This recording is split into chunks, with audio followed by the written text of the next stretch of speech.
2 மாதத்திற்கு முன்னால், 2 மாதத்திற்கு முன்னால் ஒரு அம்மா தான் அப்போ கணவனை இழந்துடுறாங்க. 10 பாத்திரம் தேய்ச்சி பிள்ளைய படிக்க வைக்கிறாங்க. இருக்கிற காணி நிலத்துல பாதியை வித்து சிங்கப்பூர்ல வேலை வாங்கி கொடுத்துட்றாங்க. என்ஜினியரிங் படிச்ச பையன் வேலைக்கு போயிடுறான்.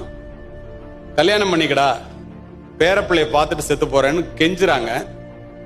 முதல்ல வந்துட்டு போயிருந்தவன் வரல, திரும்ப போன்ல பேசிட்டு இருந்தவன் பேசல.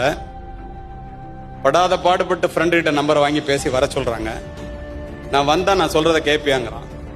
கண்டிப்பா கேட்கிறேன், நீ கல்யாணம் பண்ணிக்குவா? நான் கல்யாணம் பண்ணிக்கிறேங்கிறான். வர்றான். இந்த ஒரு வீட்டையும் மீதி இருக்கிற நிலத்தையும் வித்துரு, என்னோட சிங்கப்பூர் வாங்குறான். சரி வர்றேன். சிங்கப்பூருக்கு வந்தா என்ன கிடைக்கும்? பேரப்புள்ள சிங்கப்பூரை பார்க்கலாம் என்று அந்த பேதை மனம் இயங்குகிறது. கூட பிறந்தவங்க எல்லாம் வீட்டை அண்டி விற்கிறேன்னு அவங்க அண்ணன் எல்லாம் சொல்றாரு, கேட்கல. பிள்ளை பாசம் கண்ணை மறைக்குது. வித்துட்டு போறாங்க. பணத்தெல்லாம் மேல அனுப்பிச்சிட்டான் சிங்கப்பூருக்கு. அவனுக்கு கல்யாணம் ஆகி 2 பிள்ளை இருக்கு, உங்களுக்கு தெரியாது.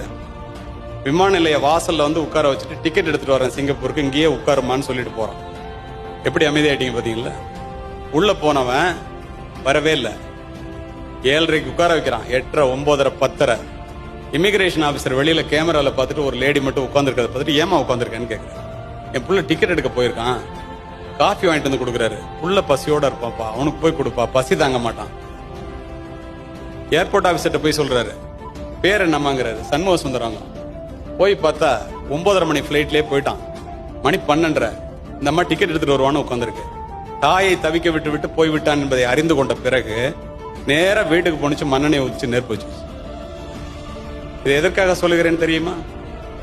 தாயிலிருந்து தான் தலைமுறை தொடங்குகிறது. ஒவ்வொரு தாயும் ஒரு வரலாறு. தலைமுறை மாற்றத்தை உருவாக்கக்கூடிய தகுதி படைத்தவள் இந்த உலகத்தில் தாய் மட்டுமே. மாதா வயிறறிய வாழா ஒரு நாளும் என்கிறார் வாரியார். மாதாவை ஒரு நாளும் மறக்க வேண்டாம் என்கிறது உலக நீதி. அன்னையும் பிதாவும் முன்னறி தெய்வம் என்கிறது கொன்றை வேந்தன். யார் இல்லை என்றால் இந்த உலகத்தில் நீ பிரவேசித்திருக்கவே முடியாதோ, யாரை இழந்து விட்டால் நீ திரும்ப பெற முடியாதோ, அவளுடைய பெயர் தானடா தாய் என்று சொல்லுபவர் விவேகானந்தர். அது மட்டுமா? 10 மாதம் உன்னை சுமந்து புரண்டு படுத்தால் கூட உனக்கு வலிக்குமே என்று உனக்கு வேண்டியதை உண்டு, தனக்கு வேண்டியதை வெறுத்து, நீ பிறப்பதற்கு முன்பே உனக்காக இறைவனிடத்திலே வேண்டிய ஒரே ஒரு ஜீவன் இந்த உலகத்தில் உண்டென்றால் அது உன்னை பெற்ற தாய் மட்டுமே.